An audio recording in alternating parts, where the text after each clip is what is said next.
Look, we'll be the first to admit that it was a smaller week for competitive Splatoon 3. In the heat of LUTI and CCA, teams don't particularly want to be throwing themselves at events, and that's alright. Nonetheless, the events keep coming, and so we'll keep you updated on everything that's happening, from LANs to LUTI and more. Howdy hey, I'm Broken Pinky, and let's break it down in the Weekly Ink. Starting with Paddling Pool 310, this Golden Edition brought out a solid 24 teams to compete for the exclusive badge. Seed 9 Poseidon had a very impressive run this event, going 2-1 in pools to just barely make their way into gold bracket before taking sets over Dauntless and Flamingo to make it all the way to 4th. Grand finals fell between Candon and Habibi Gang this time around, with a close Game 5 on Mahi Zones eventually going to Candon. Well played to them, and shout out to Dabble for powering through the LUTI player drought and running another great event. Later that evening, we ran Swimmer Sync 181 right here on IPL. The event was once again won by Poyo, who continued their dominance over the event and extended their win streak to 3 tournaments. To get the W this time around, they took sets over C-Punks, Girl Party, and Just a Chill Team. Not a ton else to say about this one, so congrats to them on their win. For our final weekly of the episode, a new addition to our show, Tri-Strike Tuesday. This Tuesday weekly has a Div 3 skill cap and has consistently run quality events that bring out plenty of teams, so we thought it was finally time to add it to our roster. The 27th edition had a bit of a smaller turnout though, with only 11 teams, but still, plenty of strong talent showed up anyway.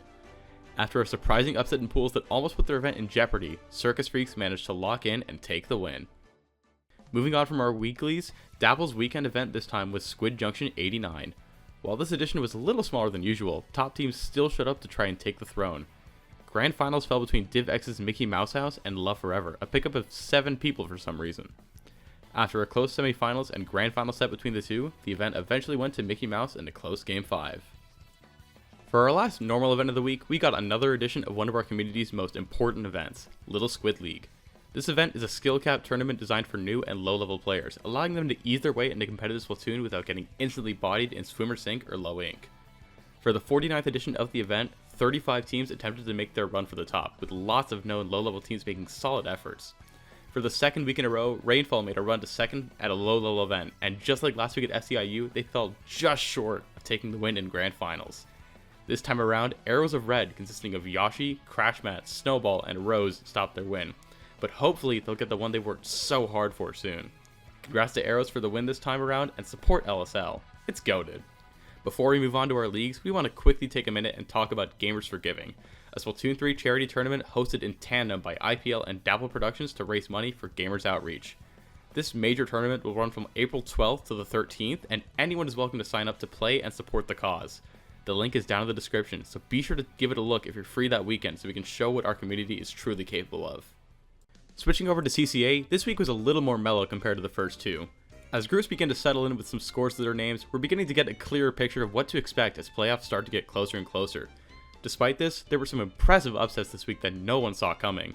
For Div 1, we saw 2 upsets that really changed the pace of groups this week. Starting with the more important of 2 in terms of qualifying for playoffs, VCU Big Fat Sea Cows managed to get a clean 4-1 over Central Michigan, just barely keeping them in contention for the playoffs. Our more surprising upset of the week was Drexel Dragons managing 4-2 UCSD Gold in their first stream set of the league, which was huge for them. As for some lower Div sets, we saw UH Crab and Go continue their reign of terror over Div 3 with a 4-2 on HU Volatile Radiance, almost guaranteeing them a spot in playoffs. Down in Div 7, DPU Splot Symphony.Waves managed to get their first major set win of the week with a tight 4-3 over SUNY New Paltz Seahawks. Overall, it was an interesting week, and we're excited to see how things continue to shake out as we get closer to playoffs. As for LUTI, this week was much more mellow than the first. In Div X, most sets played out as expected.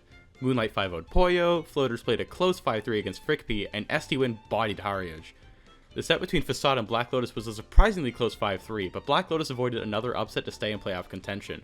Perhaps the biggest win for the week came from Manshine, who managed to get a pretty dominant 5-2 over Vacation, shaking up Group B's standings a good bit. The only set we're waiting on is Candon vs Mickey Mouse House. Neither of them have played their week 1 sets either, making it still somewhat challenging to determine how Group B is really shaking out so far. Group A is a little more readable, with it being almost guaranteed that Moonlight makes playoffs at this point. We'll just have to wait and see how it all shakes out.